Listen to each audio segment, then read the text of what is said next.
کرن صاحب نے جتنی باتیں کہی ہیں ود ڈیو رسپیکٹ بالکل میں اس سے ایگری نہیں کرتا. پرفارمنس یہ وہ 169 میں سے 168 سیٹیں انہوں نے لے لی, ساری عجیب باتیں ہیں. اصل بات یہ ہے کہ ہماری قومی قیادت بری طرح ناکام رہی, جو فوجی قیادت تھی بنگلہ دیش. جی اس وقت کی بات کر رہا ہوں.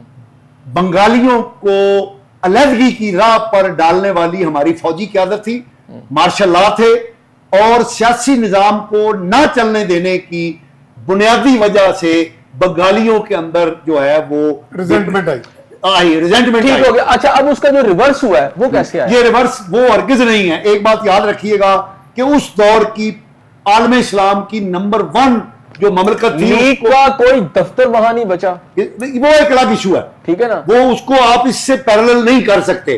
ہاں ہم یہ کہتے ہیں کہ ہم نے اسکور سیٹل کر لیا ہے اگر بنگلہ دیش کے لوگ جو ہیں وہ یہ طے کرتے کہ ہم نے پاکستان کے ساتھ ملنا. ریلیشن تو انہوں نے دوبارہ کافی قریبی ریلیشن آ گئے. ریلیشن شپ کو قائم دوبارہ کرنے کو آپ اس کو سیٹل کرنا نہیں کہہ سکتے. اور اگلی بات یہ یاد رکھیے گا کہ بنگالی بنیادی طور پر, بنگالی ہی نہیں بلکہ جو بھی لوگ ڈیلٹا کے کناروں پر آباد ہوتے ہیں وہ متلون المزاج ہوتے ہیں. آپ دیکھیے مسلم لیگ, آل انڈیا مسلم لیگ کس نے بنائی؟ بنگالیوں نے بنائی. پاکستان کی قرارداد کس نے پیش کی؟ بنگالیوں نے پیش کی. قیام پاکستان کی جدوجہد کے اندر لیڈنگ رول کس نے پلے کیا؟ بنگالیوں نے کیا. اور پاکستان سے علیحدہ ہونے کی موومنٹ بھی پاکستان. چلے میرا چونکہ وقت تھوڑا ہے, وہ بڑی لمبی بات چلی جائے گی, پھر اس کو کیسے ڈسکرائب کریں گے آپ جو کچھ وہاں پر سب کچھ ہوا ہے؟ یہ ایک اس میں ہمارا کوئی کردار نہیں ہے, پہلی بات یہ یاد رکھیے گا. ہماری اپنی حالت یہ ہے کہ ہمارا اپنے ملک کے اندر انریسٹ پایا جاتا ہے. ٹھیک ہو گیا. پولیٹیکلی ہمارے یہاں بہت میں اسی طرف آنا چاہ رہا ہوں. اچھا سا جی, میں آپ کی اجازت سے میں ایک ضرور بات میں کہنا صاحب آپ کی طرف آتا ہوں. جی جی تھوڑا سا کائنڈلی بات یہ ہے کہ جو بنگلہ دیش ہم سے علیحدہ ہوا نا جی, جو ایسٹ پاکستان علیحدہ ہوا ہے, اس میں انہوں نے بات کی کہ جی یہ فوجی قیادت کی ذمہ داری ہے. جنرل ایوب خان نے اس کی بنیادیں ڈالی تھی. نہیں جی, لیٹ می اسپیک. بات یہ ہے کہ ہمارا شروع سے ہی نا جی ایز اے قوم, جب ہمارا ملک آزاد ہوا تو 1947 سے لے کے تو 1958 تک تو فوج کا کوئی لیڈر نہیں تھا جی. یہ تو 1958 میں آ کے مارشل لا لگا. تو اس وقت آپ دیکھیں کہ ہمارے کتنے وزیر اعظم فارغ ہوئے, اسمبلیاں ٹوٹی, کتنا یعنی ہم ابھی تک نا جی بیسیکلی پولیٹیکلی ہم کمزور ہیں. اب سے اس کی جو بھی ریزن ہو, پولیٹیکل انریسٹ رہی ہے ہمارے بیسیکلی اوپر کے لیول. اچھا جی بالکل. اس کی طرف آتا ہوں. سیف صاحب مجھے یہ بتائیے گا میاں صاحب جی کہ فوجیں جو جنگیں ہیں محض فوجیں نہیں لڑتی, قومیں لڑتی ہیں. ٹھیک ہے, نہیں ویسے لڑتی فوجی ہیں. چلے فوجیں لڑتی ہیں. میں اس کی مثال دیتا ہوں. میں اس کی مثال دیتا ہوں. ابھی میں اس کی مثال دیتا ہوں. فوج اکیلے نہیں لڑ. جی جی میں وہی بتا رہا ہوں, قوم کے بغیر فوج نہیں لڑ سکتی. ویتنام کی یہاں مثال دی گئی ہے. نہیں میرا سنیے گا, ویتنام کی جو مثال دی گئی ہے, 20 سال ویتنامی لڑے, فوج تو ان کے سٹارٹ کے چند ماہ میں ختم ہو گئی. وہاں تو لڑی ہے. میں نے کہا وہاں قوم لڑی. وہاں قوم لڑی. افغانستان میں امریکہ کو نکالا یا روس کو نکالا تو وہاں قوم لڑی. ٹھیک ہے, وہاں قوم لڑی. اسی طرح جب تک جذبہ ایران کے اندر چلے, آپ اس کی فوج تو ہے لیکن ان کی قوم کا جذبہ جب تک ساتھ نہیں ہے, قوم ابھی تک دیکھیں نا ایران کے اندر صورتحال یہ ہے کہ اتنی وہاں بمبارڈمنٹ ہوئے, ایک ایرانی جو ہے کسی دوسرے ملک میں نہیں گیا, اس نے مدد نہیں مانگی جا کے. اس کا مطلب وہ قوم کا ایک جذبہ ہے. قوم نکلی سڑکوں اور فوجیں تب لڑتی ہیں. 65 کی وار آپ دیکھ لیں کہ پیچھے قوم کھڑی تھی تو جیت گئے. میرا ایک پوائنٹ 65 کے اندر قوم پیچھے کھڑی تھی. 71 میں کرنل صاحب نے بتایا کہ وہاں کے مسائل تھے قومی سطح پر, تو وہاں ہم ہار گئے. اب پاکستان کی اس وقت قوم ہے اور دنیا میں یہ کہا جا رہا ہے معاشی جنگ ہے. ایک طرف ہم بنیان محسوس آج منا رہے ہیں, لیکن دوسری طرف پوری قوم اس وقت شدید تکلیف میں ہے, شدید پریشانی. وہ قوم جس نے فوج کے پیچھے کھڑے ہو کے لڑنا ہے, اس پر تسلسل کے ساتھ اتنے پیٹرول بم مارے گئے ہیں. اور مہنگائی کی باقی بات تو میں اس میں نہیں جانا چاہتا. آج کا جو پیٹرول پمپ, آپ کو لگتا ہے یہ بم مارنے کی آج کے دن ضرورت تھی؟ چلے کچھ دن صبر ہی کر لیتے کہ یار قوم جو ہے یہ دن منا رہی ہے اور آپ نے پھر آج اس پہ بم مار دی ہے. اور صورتحال یہ ہو گئی ہے کہ 450 یا 500 سے اوپر جب تیل چلا جاتا ہے, اب باقاعدہ طور پر لوگوں کے لیے موومنٹ کرنا جو اس ملک کے اندر پاسبل نہیں رہا. یعنی ایسا فاتح ملک, اس کی قوم کی یہ صورتحال ہے, اس کو کس طرح دیکھتے ہیں؟ بالکل آپ تو بالکل جامد ہو کے رہ گئے جی. لوگوں کی موومنٹ جو ہے, اتنی پیٹرول پرائس ہائیک جو ہے, یعنی جس قوم میں کھڑے ہونا ہے اس کو انہوں نے بٹھا دیا, لٹا یقین دیا. کریں جب رات کو یہ خبر آئی تو میں سوگوار تھا اور ابھی تک اس سوگواری سے باہر نہیں آیا. تو ظاہر ہے جو مڈل کلاس کے لوگ ہیں, درمیانے درجے کے غریب لوگ بھی, آپ ماضی میں دیکھیں گے ایک موٹر سائیکل پہ اگر آپ کسی ملازم کو کسی کام کے لیے بھیجتے تھے تو 100-150 روپیہ دے کے وہ کام کر رہا تھا, یعنی پیٹرول کا دیتے تھے. اب تو آپ اس کو بھی نہیں دے سکتے نا. تو یہ پوری آپ کی سارا میرا خیال ہے کہ معاشرے کے اندر ایک قدر کی سی کیفیت ہے, لوگ بہت پریشان ہیں. لیکن اگر اس جذبے کی آپ بات کریں کہ جب قوموں پہ وقت آتا ہے برا, تو جیسے سن 65 کی جنگ کے بارے میں اکثر کہتا ہوں کہ میں اس وقت میٹرک میں تھا, تو ہم باقاعدہ جو اسٹوڈنٹس تھے تقریباً سارے کے سارے آرمی کے مختلف سینٹرز میں چلے گئے کہ ہم نے محاذ میں جا کے لڑے. لیکن مجھے بتائیں فائنینشلی غربت ہوگی, لیکن اس طرح کا استحصال تھا, فائنینشیل استحصال؟ نہیں, استحصال تو میرا خیال ہے کہ اس طرح کا ہم نے نہیں کبھی دیکھا. اور میرا خیال ہے کہ لوگوں کے اندر بھی ابھی وہ اس طرح کا باغیانہ قسم کے جذبات یا کچھ جو ہمارے ہاں بہت زیادہ صورتحال خراب ہے, قوم گروہوں میں بھی بٹی ہوئی ہے, اور کچھ ویوز بھی اس طرح کی چھوڑی گئی ہیں کہ آپس میں ایک انتشار پھیلا دیا گیا. دیکھیں نا ابھی. اچھا, اس میں کیا یہ جو حکومت کی اسٹریٹجی آپ کو نہیں لگتا, مجھے تو لگتا ہے یہ اینٹی پاکستان ساری اسٹریٹجی ہے کہ وہ قوم جو ہے اس کو وہ نئی سڑکوں پہ نکلنا چاہ رہی ہے, چارے نکل آئیں. آصف صاحب ایک چھوٹی سی بات, میاں صاحب اگر اجازت دیں, یہ ہماری حکمرانوں کی سوچ کا اندازہ اس بات سے لگائیے کہ پرسوں لاہور چیمبر آف کامرس کا وفد جو ہے جا کے ملا, ان کو تجاویز پیش کی, اورنگزیب صاحب کو, وزیر خزانہ کو, بجٹ تجاویز. تو اس پہ انہوں نے سوال کیا تو انہوں نے کہا منو کوئی پتہ نہیں گا کہ بجٹ کی ہوئے گا, عوام کو ضرورت ملتی ہے کہ نہیں, بس انتظار کرو. یعنی اتنی کروئلٹی پائی جاتی ہے. جی ہرل صاحب, اتنی کروئلٹی ہے, اتنی بے حسی اس وقت آپ کو آپ کی حکمران نظر آتے ہیں کہ عوام خودکشیاں کر رہے ہیں, چیخ رہے ہیں, لوگ اپنے بچے مار رہے ہیں. اور آج کا دن تو تھا کہ پوری قوم اس کو سیلیبریٹ کرتی. ٹھیک ہے, یہ قوم برداشت کر لے گی, ساتھ ہی کھڑی ہے فوج پاکستان کے, لیکن یہ آپ کو نہیں لگتا کہ ان کی ننگی پیٹھوں پر یہ تازیانے برسا کر یہ شاید اس ملک کو کمزور کر رہے ہیں؟ اس وقت عام آدمی پہلے ہی مہنگائی کی چکی میں پس رہا ہے, اور موجودہ اضافہ مزدور, عام آدمی اور متوسط طبقے کی زندگی پہ براہ راست حملہ ہے. اور اس اضافے سے صرف یہ پیٹرول کا اضافہ نہیں ہے, اس سے ہر چیز مہنگی ہو جاتی ہے, دالیں مہنگی ہو جاتی, دودھ مہنگا ہو جاتا ہے, جو بھی بنیادی اشیاء کی ضرورت کی چیزیں ہیں وہ مہنگی ہو جاتی ہیں. اور یہ اشرافیہ ٹیکس نہیں دینا چاہتی.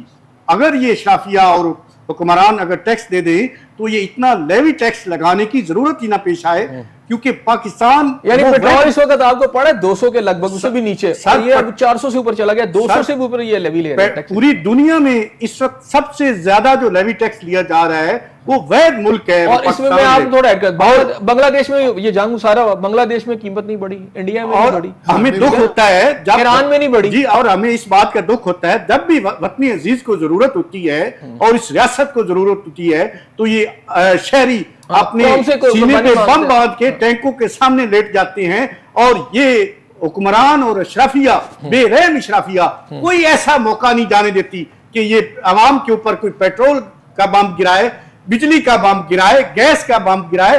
کوئی ایسا موقع دیکھیں کہ عوام جو ہے وہ یہ ڈاکہ ڈالنے سے باز نہیں آتے. حکمران طبقہ صرف اور صرف اپنی عیاشیوں کے لیے. ہمارا سفارتی سطح پر بے انتہا کامیابی یقیناً ہے, دنیا دیکھ رہی ہے اس وقت, بنیان مرصوص بھی ہے, سارا کچھ ہے. لیکن ایک عام آدمی جس کا میٹر کٹ چکا ہو یا جو بل نہیں دے پا رہا اور اس کو گیس بھی نہیں مل رہی, لوڈ شیڈنگ میں پھنسا ہوا ہے, گیس کی بھی لوڈ شیڈنگ ہے, پانی کی بھی لوڈ شیڈنگ ہے, اور یعنی آپ 7ویں ایٹمی قوت ہے اور وہ ملک جو دنیا میں کامیابیاں حاصل کر رہا ہے, اس کے عام آدمی کی حالت ہے کہ اب وہ تعلیم سے بھی محروم ہو چکا ہے, ہیلتھ کی اس کے پاس کوئی فیسلٹی نہیں ہے.